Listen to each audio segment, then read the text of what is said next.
အားလုံးပဲမင်္ဂလာပါဒါကပါလဲเนาะ USB stick အဲ့တော့ပုံစံလေးကြည့်လိုက်ရင်တော့ဒီအရိုးရိုးတန်းတန်းလို့ထင်ကြရှိတယ်ဒါပေမဲ့ဒီ USB တစ်ချောင်းကြောင့်ပဲကျွန်တော်တို့ကုမ္ပဏီက server တွေပြတ်သွားနိုင်မှုတယ် server data တွေခိုးခံရမှုတယ်အဲ့တော့ဒါကိုဘယ်လိုကောက်ွယ်ကြမလဲအဲ့တော့အပြင်မှာဆိုလို့ရှိရင်ခါကြလို့ရှိရင်ကျွန်တော်တို့တွေကဒီ USB stick လေးလမ်းမှာကောက်ရတာပဲဖြစ်ဖြစ်နောက်ကိုယ်သဘောလုံးကလာထားတာမျိုးဖြစ်ဖြစ်ငါ stick memory stick တစ်ချောင်းအလကားရပြီဆိုပြီးတော့ဘာတွေပါမလဲဆိုပြီးတော့ဆက်စုတဲ့စိတ်နဲ့ကွန်ပျူတာထဲမှာထိုးပြီးတော့ဆက်စုချင်ကြတယ်ဘာတွေပါမလဲသိချင်ကြတယ်အဲ့တော့အဲ့လူတွေကျွန်တော်တို့တွေရဲ့ဒီသိချင်တဲ့စိတ်ကိုပဲအသုံးချသွားပြီးတော့ hacker တွေက data တွေယူသွားတယ်အဲ့တော့အပြင်မှာတော်တော်များများကနောက်တစ်ချက်ရှိသေးတယ်ဟာကိုယ့်ရဲ့ stick ကိုသူများအောင်ငှားလိုက်တာအဲ့မှာ data ကူးကြမပါလို့ငါ့ကိုခဏငှားပါအောင်ကိုကတော့ကူညီလိုက်တာပဲဒါပေမဲ့သူ့ကိုငှားလိုက်ပြီးကိုယ့်စီမှာပြန်ရလာတာတွေက malware တွေ ransomware တွေမျိုးတွေလည်းဖြစ်နိုင်ရရှိတယ်ဒါဒီသူကတမင်တက်တော့၎င်းဒါမှမဟုတ်လို့ရှိရင်လည်း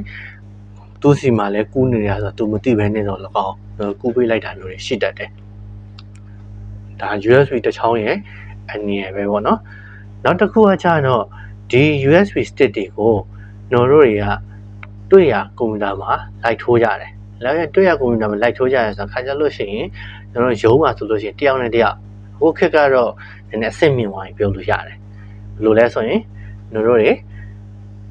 ဒီပုံတွေတချင်းတွေကို online ပေါ်မှာပဲ share ကြတာဒီ online အရင်ခေတ်မစားခင်အချိန်တွေကျွန်တော်တို့စီမှာ Spotify တို့ဒီ YouTube Music တို့ဆိုတာမျိုးကြီးတွေနာမည်မကြီးလာခင်အချိန်တော့ကတော့ stick လေးနဲ့ပဲ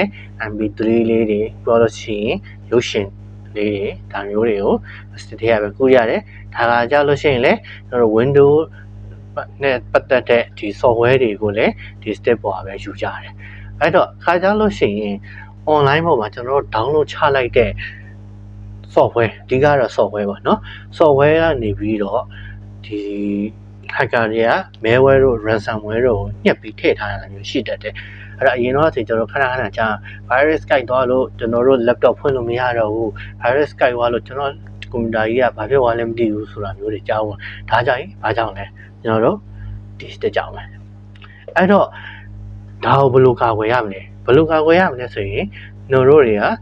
အရှိကဗီဒီယိုမှာပြောခဲ့သလိုမျိုးပဲ antivirus software ကောင်း Bitdefender လိုမျိုးဒါမှမဟုတ်လို့ရှိရင်လည်းတခြားကိုတန်ရန်ကိုတက်နိုင်တဲ့ software တွေကို license version နဲ့သုံးရမယ်လို့ရှိရင် upgrade အမြဲတမ်း update အမြဲတမ်းတင်ရမယ် upgrade ဆိုရတဲ့ update တင်ရမယ်ဒီ update တင်တဲ့အတွက်ကြောင့်မလို့ကျွန်တော်တို့က minute ပိုင်းအမြင် second ပိုင်းအမြင်ပြောင်းလဲနေတဲ့ဒီ virus တွေကနေပြီးကာကွယ်ပြီးသားဖြစ်လိမ့်မယ်နောက်တစ်ခုရှိတာကျွန်တော်တို့ဒီ antivirus တော်တော်များများကျွန်တော်ပြောခဲ့တဲ့ Bitdefender လိုမျိုးကအစဘာလို့ပေးနိုင်လဲဆိုလို့ရှိရင် USB ကို security ချပေးတာအဲ USB တက်တာနဲ့ auto scan ဆက်မယ်အဲ့တော့တခုပဲကျွန်တော်တို့ဥမာကျွန်တော်တို့ဒီက crack version တွေပါတယ်အရန်တုံးတယ်လူမျိုးဒါဟုတ်လို့ရှိရင်လည်းကိုက developer လုပ်တဲ့လူမျိုးဆိုတော့နည်းနည်းသတိထားရမယ်။ဘာကြောင့်လဲဆိုတော့ဒီ Bitdefender ကဒီ program တွေအကုန်လုံးကိုvirus လို့ပဲခါတိုင်းတတ်မှတ်တယ်ပေါ့ကိုရေးထားတဲ့ code တွေကခါကြလို့ရှိရင်ဒီ cyber security အရာဆိုလို့ရှိရင်သူတို့ကဒါကိုဖွင့်မပေးတာမျိုးတွေရှိတတ်တယ်။အဲ့တော့အားလုံးပဲသဘောပေါက်ကြလိမ့်မယ်လို့ထင်တယ်။ဒီ memory stick တစ်ချောင်းကိုဘယ်လောက်ဒုက္ခပေးလဲဆိုတာသိသွားပြီဆိုလို့ရှိရင်ဘယ်သူမှကျွန်တော်တို့တွေ USB stick တွေကို